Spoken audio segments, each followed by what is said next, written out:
In this video, we're going to be testing out dock mode gaming on the all-new Legion Go 2. I wanted to see what the Z2 Extreme could really do when it's not limited by the battery. We're always worried about battery life, so we keep the TDP low. So with this, I plugged it in, I cranked it up, and performance here is absolutely amazing. I completely understand that first and foremost, the Legion Go 2 is a handheld gaming PC, but that doesn't mean we can't plug it into an external monitor, or heck, you could even use the built-in OLED display with the detachable controllers and have a lot of fun with it. But I'm a huge fan of dock mode gaming with these handhelds. When I'm on the go, I'm not going to be plugging it into an external monitor. I'm going to be playing on the built-in screen, but when I get back to the house and I want to game on something a bit bigger, I can always plug this into a monitor or a TV and take the power limit up, not have to worry about battery, and hopefully get better performance. So that's exactly what we're going to be doing with the Legion Go 2 in this video. But before we get started, I do want to mention that this video is sponsored by URCDKeys. I've been using this site for a long time. They offer Steam keys, Uplay, Ubisoft, but the main thing I usually pick up over here are Windows 10 Pro OEM keys. And right now, if you use code ETA, you can get 25% off, bringing the price down to $17 for that key. And keep in mind, this will also work with Microsoft Office products. We'll use code ETA. As you can see, brought it down to that $17 price mark. Personally, I use PayPal just to have that security. So we'll go ahead and check out. They're going to email that code to you. And now we can use that code to activate Windows 10 Pro. I'm going to head over to my updates and security. We're going to go to activation. As you can see, I've got Windows 10 Pro, but it's not activated. So I'm going to change product key. I'm going to paste it in here, choose next, choose activate, and Windows is now activated. We're ready to go. They'll email your code once your payment is processed, and that's basically it. If you're interested in picking up cheap Windows 10 keys for your new PC builds, I'll leave a link in the description. Another way I've been utilizing the Legion Go 2 in dock mode is with the detachable controllers, basically putting into what they're calling FPS Mode. Comes with everything you need to get this up and running, except for USB Type-C to HDMI adapter. Or if you've got a monitor like this one that supports video over USB Type-C, you can plug it directly in. Or again, you can go with a pretty cheap USB Type-C to HDMI adapter. You can pick them up for as low as $10 over on Amazon. But this setup has been working out really well. Moving in here a bit closer, just to show you the settings I use here with the Legion Go in dock mode. If we open up Legion Space, we've got our game library, and from settings, we'll go to performance, and we've got our thermal modes. So basically, this is our TDP settings. From custom, with the FPPT for 10 seconds, this thing will do up to 45 watts, and I could have sworn that when this was released, it was actually 55. Had a few updates since then. Looks like they may have taken it down a bit. SPPT, which is going to be a 2-minute boost up to 37 watts, and a sustained TDP of 35. Personally, I do think it needs just a little bit more of that sustained to get really good performance out of the Z2 Extreme in dock mode. So I use a third-party application known as Universal x86 Tuning Utility. This is really great, and use this at your own risk. But from custom, I've gone up to 41 watts, and we can go a bit higher, but I do think the thermals here at 41 are just kind of dead on. It works out really well like this. I also took the curve optimizer on the iGPU down -20, and I swear that this does give me higher clocks most of the time on the iGPU with the AMD curve optimizer set down just a bit.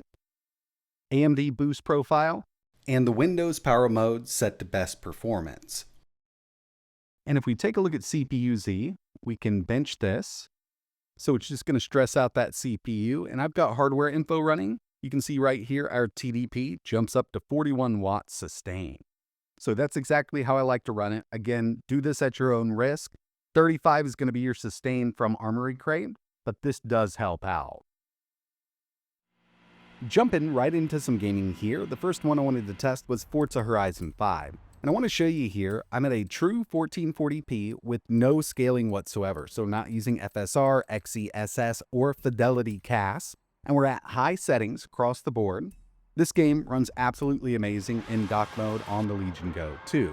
Up in the top left-hand corner, I've got Afterburner running, and at the very bottom, we've got our TDP. You can see we're right there at 39, 40 watts. I've got it set at 41 from x86 Tuning Utility, like I showed you. Clocks are looking pretty decent, but one thing I've noticed with the Z2 Extreme, even at these higher TDPs, the clocks are definitely a lot lower than something like the HX370. And you'll notice that I've got two different CPU clocks listed. That's because the Z2 Extreme has 3 Zen 5 cores that'll clock up to 5 GHz and 5 Zen 5C cores that'll clock up to 3.3. The next game I wanted to test here was God of War Ragnarok 1080p medium with no FSR. I'm also not using any frame generation. I was really impressed by this, but it's a very well optimized game. In my opinion, it's one of the best PlayStation ports so far. And you can see we do dip under 60. And adding a little bit of FSR, maybe even just go into quality, will take us up over that. Or if you want to get up into the 90s, you could always use FSR frame gen here. Cyberpunk 2077, 1080p, Steam Deck preset. With the Steam Deck preset, FSR does go to balance. I was really hoping to run this over 60 like it is. You could take it down to medium, but I wanted to check out that Steam Deck preset because with it, it actually has a lot of those settings set to high. I think it looks really good at 1080. And on a variable refresh rate display, I mean, this would be totally playable. If I didn't have that FPS counter on, I wouldn't even notice that we were falling under 60. It just feels really smooth. But I also wanted to test this with FSR frame gen, and now we're up in the high 80s with it on average. This is really nice, and frame gen isn't for everybody, I understand that, but we're working with an iGPU. Even though this is a pretty expensive handheld, it's still a lower end unit when you compare it to a real graphics card. So frame gen is something that can really help out here. And when it's implemented well, like here with Cyberpunk 2077, does feel really nice. Fallout 4 is one I always like to test on these iGPUs because it has given me issues in the past, especially with an unlocked frame rate or at least over 60. With this setup, we're at 1080 high and it's running super smooth, but you'll see we get dips under 60. And if I had this frame rate unlocked or the refresh rate set to 120, we'd be up in the mid 80s and we'd get dips into the 70s. It's really weird how this game works. I also wanted to test at least one fighting game, so I went with Mortal Kombat 1. We're at 1080 high settings, FSR set to balance, running great here. And once we get into a cutscene, it does kind of dip down. That's kind of a given. I mean, even on higher end systems it does. But we definitely wanted to make sure that we were at 60 with this game. So if you went back to a fighting game that's a little easier to run, like Street Fighter 6, it's also going to work just as well.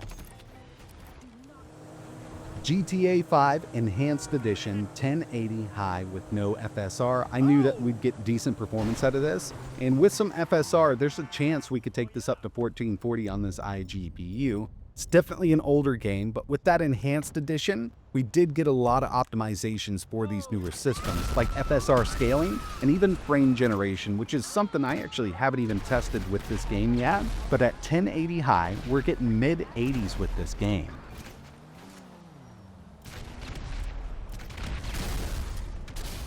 And the last one I wanted to test is a game that just eats up iGPUs, Borderlands 4. Really wish we had more optimizations on launch.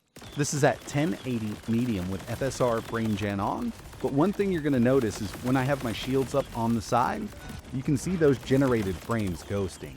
Again, this is one that's given me a lot of issues with iGPUs. It's really hit or miss. Sometimes it'll work pretty well, sometimes it doesn't. We just kind of have to wait and hope we get some better optimizations. So overall, yeah, I've been having a blast with the Legion Go 2, whether it's on that built-in 8.8-inch OLED display or connected to an external display. This thing's been great, but I do wish the Z2 Extreme offered a little more performance, especially at those higher TDPs.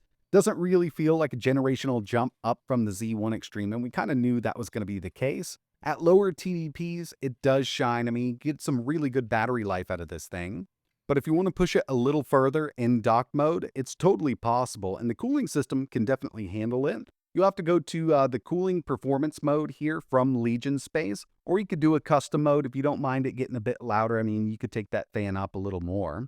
But that's going to wrap it up for this one. I had a lot of people asking about dock mode on the Legion Go 2, so I figured I'd make a video. If you're interested in learning a little more about the Go 2, I'll leave some links in the description. Like always, thanks for watching.